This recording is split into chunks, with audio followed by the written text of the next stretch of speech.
दोस्तों, अगर मैं आपसे कहूं कि हिमालय की गोद में एक ऐसा जानवर रहता है जिसे देखने के बाद आप उसकी मासूमियत पर फिदा हो जाएंगे। एक ऐसा जीव जो पांडा जैसा है लेकिन असली पांडा नहीं और दुनिया का सबसे प्यारा रहस्यमयी जीव है रेड पांडा।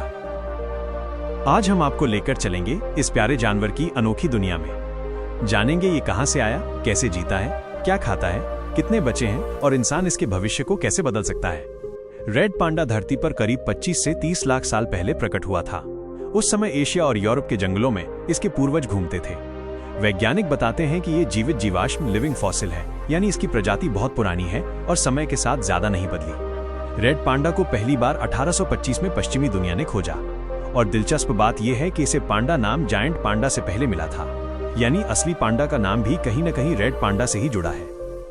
आज रेड पांडा केवल कुछ ही देशों में पाया जाता है: नेपाल, भारत, सिक्किम, अरुणाचल प्रदेश, दार्जिलिंग, भूटान, उत्तरी म्यांमार, दक्षिणी चीन। ये ज्यादातर हिमालय के बर्फीले जंगलों और बांस के घने इलाकों में रहते हैं। समुद्र तल से करीब 2200 से 4800 मीटर की ऊंचाई तक इनके घर पाए जाते हैं, यानी ये वहीं रहते हैं जहां ठंडी हवाएं चलती हैं, पेड़ धुंध में छिपे रहते हैं और बांस की भरमार होती है। लोग सोचते हैं कि रेड पांडा जायंट पांडा का छोटा भाई है, लेकिन ये सच नहीं है। असल में इसका परिवार बिल्कुल अलग है, आइलुरिडाई। रेड पांडा का रिश्ता ज्यादा नजदीक है रैकून, स्कंक और बिल्ली से। वैज्ञानिकों ने पाया है कि लाखों साल पहले इनके पूर्वज यूरोप और उत्तरी अमेरिका में भी रहते थे, यानी आज का रेड पांडा उस लंबे सफर का बचा हुआ आखिरी सदस्य है। रेड पांडा नर और मादा दोनों होते हैं। इनका शरीर लंबाई में 50 से 60 सेंटीमीटर और पूंछ करीब 30 से 50 सेंटीमीटर लंबी होती है। इनका वजन औसतन 3 से 6 किलो होता है। इनका खून इंसानों की तरह ही गर्म रक्त वार्म ब्लड होता है और ये मैमेलियन ब्लड सर्कुलेशन सिस्टम पर काम करता है, यानी ये ठंडे इलाकों में भी अपने शरीर का तापमान संतुलित रख पाते हैं। इनकी पूंछ झबरीली होती है, जिस पर हल्के गहरे रंग की 12 से 18 धारियां होती हैं। पूंछ इनको पेड़ों पर संतुलन बनाने और ठंड में खुद को ढकने के लिए काम आती है। रेड पांडा ज्यादातर रात में सक्रिय नॉकटर्नल रहते हैं। दिन का करीब 13 से 15 घंटे पेड़ों पर सोते हुए गुजारते हैं। ये अकेले रहना पसंद करते हैं, यानी सॉलिटरी एनिमल्स हैं। मादा केवल प्रजनन के समय नर के करीब आती है। इनकी चाल ढाल और हरकतें बिल्कुल बिल्ली जैसी लगती हैं। ये पेड़ों पर बड़ी आसानी से चढ़ते और कूदते हैं। खतरे में होने पर ये पेड़ की ऊंचाई पर जाकर छिप जाते हैं। अगर आप सोचते हैं कि ये सिर्फ बांस खाते हैं, तो आधा सच है।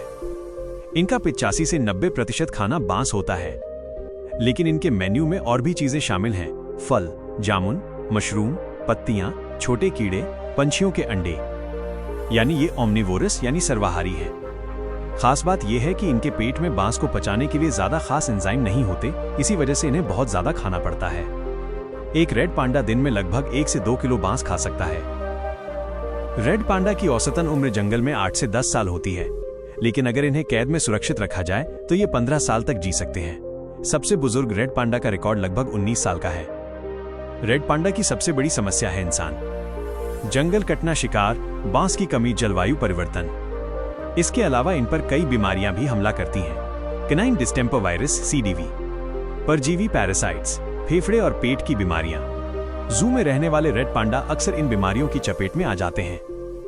आज दुनिया भर के वैज्ञानिक रेड पांडा पर कई तरह की रिसर्च कर रहे हैं। DNA मैपिंग, ताकि इनके पूर्वज और प्रजाति के बारे में पता लगाया जा सके।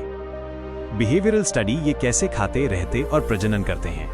कंजर्वेशन प्रोजेक्ट्स, जैसे भारत में WWF और नेपाल में रेड पांडा नेटवर्क। भारत के पूर्वोत्तर राज्यों में इनकी गिनती करने और सुरक्षित रखने के लिए कई नेशनल पार्क और सैंक्चुरी बनाई गई हैं। आज पूरी दुनिया में 10,000 से भी कम रेड पांडा बचे हैं।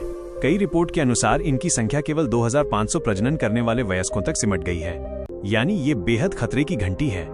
IUCN, international union for conservation of nature, ने इन्हें इंडेंजर्ड स्पीसीज घोषित किया है। अगर इंसान ने ध्यान नहीं दिया तो अगले 100 सालों में रेड पांडा पूरी तरह गायब हो सकता है। आज रेड पांडा की 2 मुख्य प्रजातियां वैज्ञानिकों ने पहचानी है। -1 आइलुरस फुल्जेंस फुल्जेंस, जो नेपाल और भारत के इलाकों में मिलती है। 2 आइलुरस फुल्जेंस त्यानी, जो चीन और उत्तरी म्यांमार में पाई जाती है। दोनों की संख्या तेजी से घट रही है। रेड पांडा कोई साधारण जानवर नहीं, ये हिमालयी इकोसिस्टम का हिस्सा है। अगर ये खत्म हो गया तो जंगल का संतुलन भी बिगड़ जाएगा। हमें चाहिए कि बांस के जंगलों को बचाएं, शिकार पर रोक लगाएं, रेड पांडा के संरक्षण प्रोजेक्ट को सपोर्ट करें और लोगों को जागरूक करें। दोस्तों, रेड पांडा धरती के उन जीवों में से है जिन्हें देखकर इंसान मुस्कुराना नहीं भूलता। लेकिन अगर हमने इन्हें बचाने के लिए कदम नहीं उठाए तो शायद हमारी आने वाली पीढ़ियां इन्हें सिर्फ तस्वीरों और किताब